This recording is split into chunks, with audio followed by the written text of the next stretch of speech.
Welcome back here at Dreamhack Winter 2010 Day 2, and we're standing here with Liquid player Tyler. First of all, how are you doing? Doing great. So excited to be advancing and get to play some more games. This Dreamhack event is amazing. Did you expect this? Have you probably haven't been here? I've never been here before, and I knew it's a huge LAN and there's a lot of stuff going on and a lot of excitement, good atmosphere. But like you can't predict it. Like it's more than you can expect. So I'm really excited. Especially loving the Dream Arena, I guess. Oh yeah, it's a lot of seats, and the crowd comes and fills it up, and they're really enthusiastic. So it's really fun. About your group stage, it went pretty good. Of course, there was like this one special match between them. But yeah. Before we go to that, you played versus Goody, and you won also versus the OGS Korean top Inca. Yeah, sorry, Inca.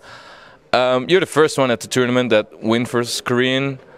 What do you think? How did it go, that match?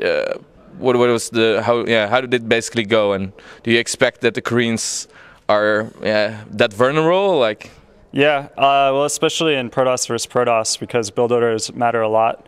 I think we both kind of try to do a safe build order that works against a lot of different things. And I didn't know what he was going to do, and I wasn't trying to counter his build order, but that's just my safe kind of play. And I think that Blink Stalker opening is his safe play, and mine just counters his. If I get that Immortal for that timing when the Blink first comes, then I'm okay. And then he can't get Colossus in time, so I just wait for a few Colossus, and that'll give me a huge advantage. So you're going first now through the group. How did your match versus Goody go? It was on Lost Temple. It was pretty interesting because he goes all mech. He doesn't like to do Marine Marauder, and he tried to put a tank on my ledge at my natural. And I saw it coming because I got a pretty quick observer, so I was able to get a warp prism and make some immortals. So he would get set up there, and then I would clear it out, and he came back and I cleared it out. And eventually I just hit a timing where I just went and attacked into his base, and he had like 7 siege tanks, but I had a bunch of Colossus and a lot of gateway units, so I just overpowered. Sounds pretty easy. Yeah, I mean, he tried some Hellion Harass too, and it got a lot of probes, so he kept me on my toes. And you've all offended without losing that much economy and macro or anything. Yeah, there was one point where he got quite a few probes, but I was still ahead and I was still gaining an advantage, and so it was kind of inevitable that I would win eventually. And now the match versus Debu. Banelings?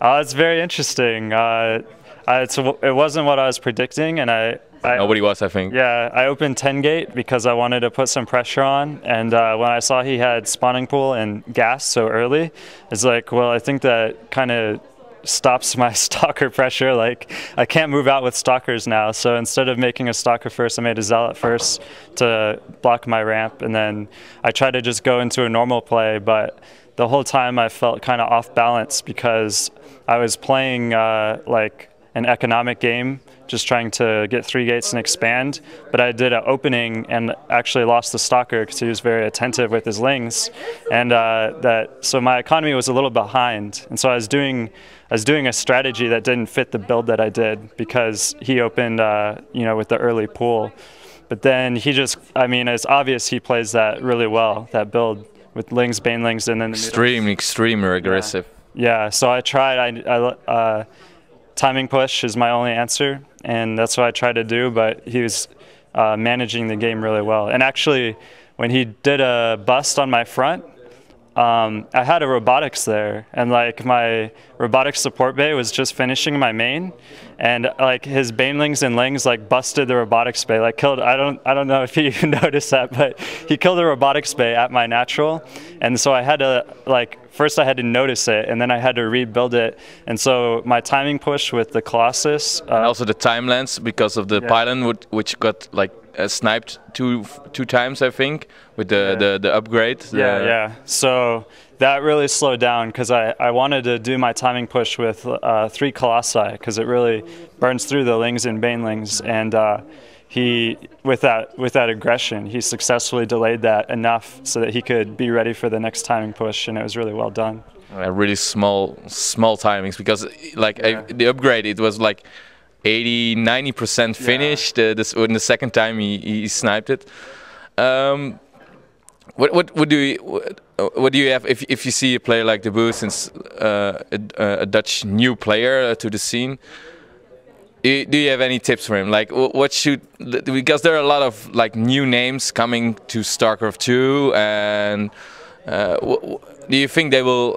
Probably some of them might break through, but what's for them their next to do thing?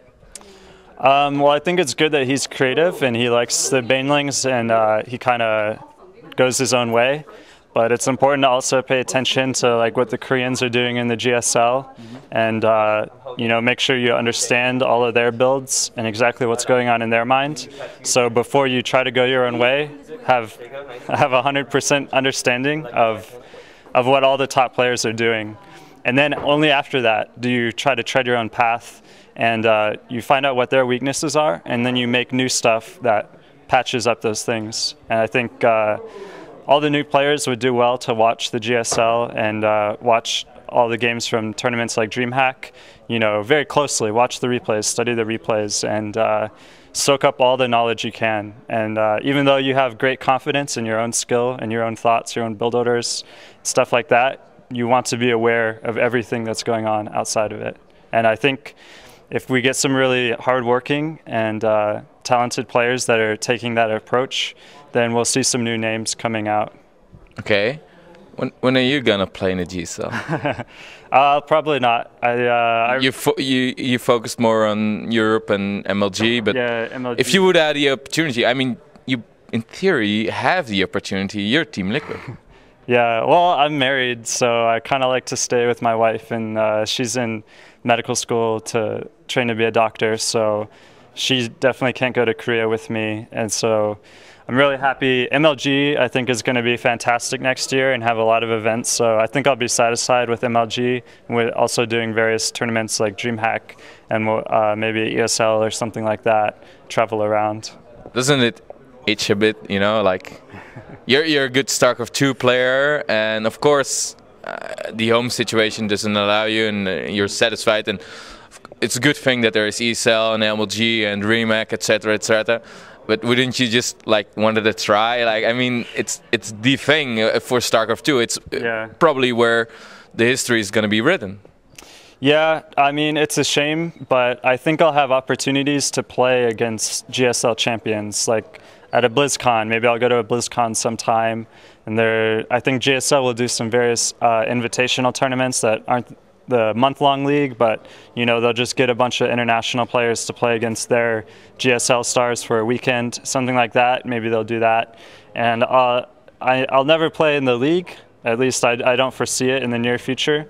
But I think I will get to play against these players on a big stage. Like today, I mean, you won versus a Korean. Let's put it that way. Yeah. Who's going to be in the finals? You and me, and I will say Huck. You and Huck. Yes. All right. I wish you good luck, and I hope to see you in the finals. Thanks. And do you have any shout-outs to the community? Shout out to Naboo. That was a really fun game, and I was happy playing that. Shout out to my wife. Sorry I couldn't bring you to Sweden. Maybe next year. And shout out to TeamLiquid.net and everyone who listens to State of the Game. And finally, my great sponsor, thelittleappfactory.com. Check it out. Great sponsor. Thank you. All right. Well, thank you, and that's it for now. We'll see you back with another interview.